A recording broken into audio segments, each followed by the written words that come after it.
അസ്സലാമു അലൈക്കും. എന്തൊക്കെയുണ്ട് എല്ലാവരും വർത്താനം? സുഖം തന്നെയല്ലേ? നമുക്കിവിടെ സുഖം തന്നെയാണ്, പ്രത്യേകിച്ച് കുഴപ്പമൊന്നുമില്ല, അൽഹംദുലില്ലാ. അപ്പോൾ എല്ലാവർക്കും സുഖം തന്നെയാണ് കരുതുകയാണ് കേട്ടോ. നമ്മൾ കുറേ കാലമായി, ഒരു 6 മാസമൊക്കെ ആയി വീഡിയോ ആയിട്ട് വന്നിട്ട്. ഒന്നാമത് വീഡിയോ ഇടാൻ ഇങ്ങോട്ട് തോന്നണില്ല, ഒരു മടുപ്പ് പോലെ ഇങ്ങനെ തോന്നുകയാണ്. അപ്പോൾ ഇൻഷാ അല്ലാഹ് ഇന്ന് മുതൽ ഞാൻ വീഡിയോ ഇടാൻ വിചാരിച്ചിരിക്കുന്നു. അപ്പം നമ്മളെ വീഡിയോ എല്ലാവരും ഒന്ന് കണ്ട് സപ്പോർട്ട് ചെയ്യണം കേട്ടോ. നമ്മൾ സപ്പോർട്ട് ചെയ്യണം. എല്ലാവർക്കും ഇഷ്ടപ്പെടുകയാണെങ്കിൽ ലൈക്കും ഷെയറൊക്കെ ഒന്ന് ചെയ്യണം കേട്ടോ.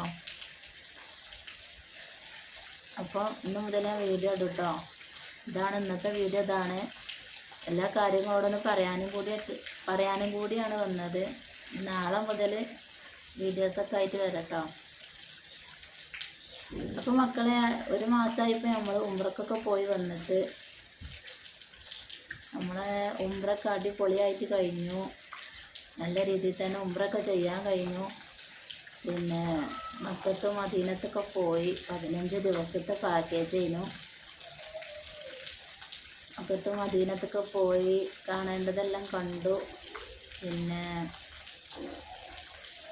എല്ലാ ഉംറക്കാരും കൊണ്ടുപോകാത്ത രീതിയിലുള്ളൊരു ഉംറയായിരുന്നു ഞങ്ങൾ 2 ഉസ്താദുമാരുണ്ടായിരുന്നു ഞങ്ങൾക്ക്.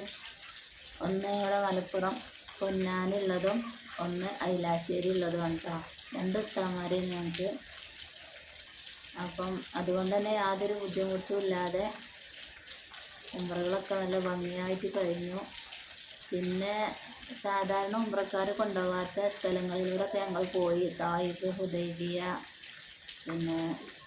ഹവ്വാ അലിയുടെ മക്ബറ തുടങ്ങി ഒട്ടനവധി സ്ഥലങ്ങൾ ഞങ്ങൾ കണ്ടുട്ടോ. സാധാരണ ഉംറക്കാരൊന്നും അങ്ങനെ കൊണ്ടുപോകില്ലല്ലോ.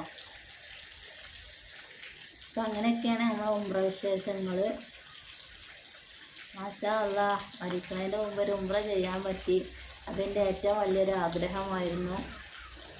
ഇൻഷാ അല്ലാഹ് പഠിച്ചവൻ കൂടെ ഉണ്ടെങ്കിൽ നമുക്ക് ഹജ്ജിന് പോകണം. പഠിച്ചവൻ കൂടെ ഉണ്ടാവണം എന്നുള്ള പ്രാർത്ഥനയാണ് എപ്പോഴും. അപ്പം അങ്ങനെയൊക്കെ പോകുന്നുണ്ട്. എല്ലാവർക്കും സുഖം തന്നെയാണെന്ന് കരുതുകയാണ്. അപ്പം ഇന്നത്തെ വീഡിയോ അത്രയൊക്കെ തന്നെ ഉള്ളൂ. നാളെ മറ്റൊരു വീഡിയോ ആയിട്ട് നമ്മൾ വരുന്നുണ്ട് കേട്ടോ. അപ്പോൾ വീഡിയോ കണ്ട് എല്ലാവരും സപ്പോർട്ട് ചെയ്യണം കേട്ടോ, ലൈക്ക് ചെയ്യണം കേട്ടോ. നാളെ മറ്റൊരു വീഡിയോ ആയിട്ട് വരാം. അതുവരെ എല്ലാവർക്കും അസ്സലാമു അലൈക്കും.